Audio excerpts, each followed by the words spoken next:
श्रीमान् वेङ्कटनाथार्यः कवितार्किककेसरी वेदान्ताचार्यवर्यो मे सन्निधत्तां सदा हृदि। देवो नः शुभमातनोतुतशथा निर्वर्तयन् भूमिकाम् रङ्गे धामनिलब्धनिर्भररसैरध्यक्षितो भावुकैः यद्भावेषु पृथग्विधेष्वनुगुणान् भावान् स्वयं बिभ्रति। यद्धर्मैरिह धर्मिणी विहरते नानाकृतिर्नायिका। देवो नः शुभमातनोतुतशथा निर्वर्तयन् भूमिकाम् रङ्गे धामनिलब्धनिर्भररसैरध्यक्षितो भावुकैः यद्भावेषु पृथग्विधेष्वनुगुणान् भावान् स्वयं बिभ्रति। यद्धर्मैरिह धर्मिणी विहरते नानाकृतिर्नायिका। निर्मग्नश्रुतिजालमार्गनदशा दत्तक्षणैर्वीक्षणैः अन्तस्तन्वदिवारविन्दगहनान्योदन्वती नामपाम् निष्प्रत्योह तरङ्गरिङ्गनविधः प्रत्यूढपातश्छटा। डोलारोहसदोहलं भगवतो मात्स्यं वपुः पातु नः। अव्यासुर्भुवनत्रकीमनिभृतं कण्डो जनैरद्रिणा। निद्रानस्य परस्य कूर्मवपुषो निःश्वासपातोर्मयः। यद्विक्षेपनसंस्कृतोदधिपयः प्रेङ्खोलपर्यङ्किका। नित्यारोहणनिर्वृतो विहरते देवः सहैव श्रिया। गोपायेतनिशं जगन्ति कुहना पोत्री पवित्रीकृता। ब्रह्माण्डः प्रलयोर्मिघोषगुरुभिर्घोनादवैर्घुर्घुरैः यद्दंष्ट्राङ्कुरकोटिगाढगढना निष्कम्पनित्यस्थितिः। ब्रह्मस्तम्भमसो दशो भगवती मुस्तेव विश्वम्भरा। प्रत्यादिष्टपुरातनप्रहरणग्रामः क्षणं पाणिजैः। अव्यात्रीन् जगत्यकुण्ठपहिमा वैकुण्ठकण्ठीरवः। यद्भ्रातुर्भवनादवन्त्यजठरा यादृच्छिकाद्वेधसाम्। या काचित् सहसा महासुरगृहस्थूना पितामह्यभूत्। व्रीडाविद्धवधान्यदानवकशो नासीरधाटीभटः।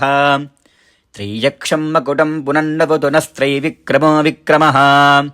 यत्प्रस्तावस्तमुच्छ्रितध्वजपटी वृत्तान्तसिद्धान्तिभिः। स्रोतोभिस्तुरसिन्धुरष्टसुदिशा सौधेषु सोऽधूयते। क्रोधाग्निं च मदग्निपीडनभवं सन्तर्पयिष्यन् क्रमात्। अक्षत्रामिह सन्ततक्षय इमां त्रिस्तप्तकृत्वः क्षितिम्। दत्त्वा कर्मणि क्वचन तामास्कन्द्य सिन्धुं वसन्। अब्रह्मण्यबपाकरोत् भगवानाब्रह्मकीटं मुनिः। पारावारपयो विशोषणकला पारीणकालानला। ज्वालाजारविहारहारिविशिखव्यापारघोरक्रमः। सर्वावस्थसकृत्प्रपन्नजनता संरक्षणैकव्रती। धर्मो विग्रहवानधर्मविरतिं धन्वी सतन्वीतनः। फक्कत्कौरवपट्टनप्रभृतगप्रास्तः प्रलम्बादयः।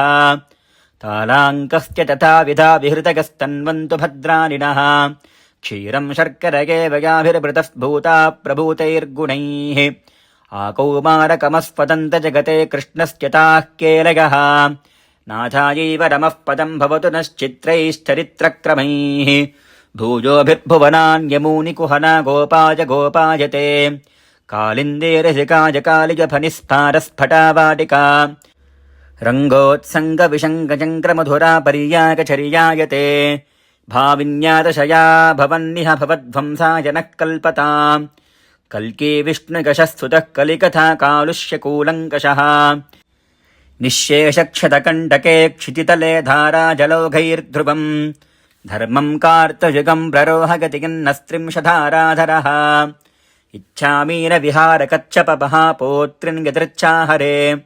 रक्षावामनरोषरामकरुणा काकुत्स्थहेलाहलिन्। क्रीडावल्लभकल्कवाहनदशा कल्किन्निति प्रत्यहम्। जल्पन्तः पुरुषाः पुनन्ति भुवनं पुण्योघपन्यापनाः। इच्छामीनविहारकच्छपमहापोत्रिन् यदृच्छाहरे। रक्षावामनरोषरामकरुणा काकुत्स्थहेलाहलिन्। क्रीडावल्लभकल्कवाहनदशा कल्किन्निति प्रत्यहम्। जल्पन्तः पुरुषाः पुनन्ति भुवनं पुण्योघपन्यापनाः। विद्योधन्वति वेङ्कटेश्वरकवौ जातं जगन्मङ्गलम्। देवेशस्य दशावतारविषयं स्तोत्रं विवक्षेत यः। वक्त्रेतस्य सरस्वती बहुमुखी भक्तिः परामानसे। शुद्धिः कापि तनो दिशासु शशुख्यादिः शुभाजृम्भते विद्योधन्वति वेङ्कटेश्वरकवौ जातम् जगन्मङ्गलम् देवेशस्य दशावतारविषयम् स्तोत्रम् विवक्षेत यः वक्त्रे तस्य सरस्वती बहुमुखी भक्तिः परा मानसे शुद्धिः कापि तनो दिशासु शशुख्यादिः शुभाजृम्भते कवितार्किकसिंहाय कल्याणगुणशालिने श्रीमते वेङ्कटेशाय वेदान्तगुरवे नमः।